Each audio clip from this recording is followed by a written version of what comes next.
one of the saddest stories, I think, for 2009 of the World Rally Championship. But we've come along to the stand here. There's a bit of history on this one, it has to be said. And joining me to discuss it in more detail is Tony Mason. Now, Tony, obviously, you know, you're a very experienced rally person. We've got some fantastic cars on display here today. Pretty much a lot of history. A lot of history and rather a sad occasion, really. And Subaru certainly made their mark in rallying. They were in rallying for 20 years. Before that, it was known as a farmer's pickup truck, and that was it, the Subaru. And of course, it all started with this, the legacy here, which was brought into the World Rally Championship with brilliant drivers, even then Marco Allen, Harry Vatanen, and of course Colin McRae. And he went on to win the British Rally Championship, as did Richard Burns, but Colin won his first World Rally Championship in New Zealand in 1993 with this car, but it was the only win that the car had in the World Championship, because then they moved on to the Impreza. I mean, it looks sort of quite dated now, doesn't it, in a way? Yes. And the colour scheme as well. They weren't too sure what colour scheme to have at all, but it does look a bit dated. But at the time, it certainly made the headlines, and it was the beginning of a tremendously successful period for the Subaru World Rally team.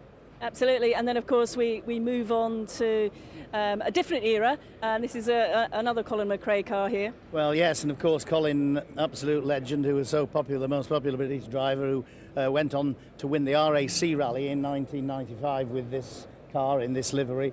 He also won the World Rally Championship at the same time, and of course it was the beginning, the Impreza won the World Rally Championship for manufacturers 3 years running from 1995. So, you know, I mean, they really were taking the headlines and storming through in rallying. But Colin, of course, who is sort of much remembered on so many stands here at the show, particularly on this one. And of course, this final car here, obviously Richard Burns, again, another sad one. Yes, indeed. Richard, of course, who, as I mentioned, won the British Rally Championship for them.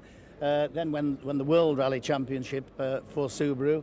But this was the rally specially built for the Safari Rally, which was the toughest ever rally in the World Championship. Very, very tough. Huge boulders and going through water.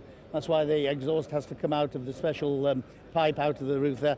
And on the front of the car, the rhubarb, they call it that in Australia. They don't have kangaroos in East Africa, but the wild animals and everything else. And Richard Burns, that was his first the Safari Rally win, which was a magnificent occasion for him and for Subaru as well. So Subaru really did win every rally at some point or other, and had 3 drivers' World Championships and 3 manufacturers' World Championships, which is some record, and it's sad that it should all be finishing now.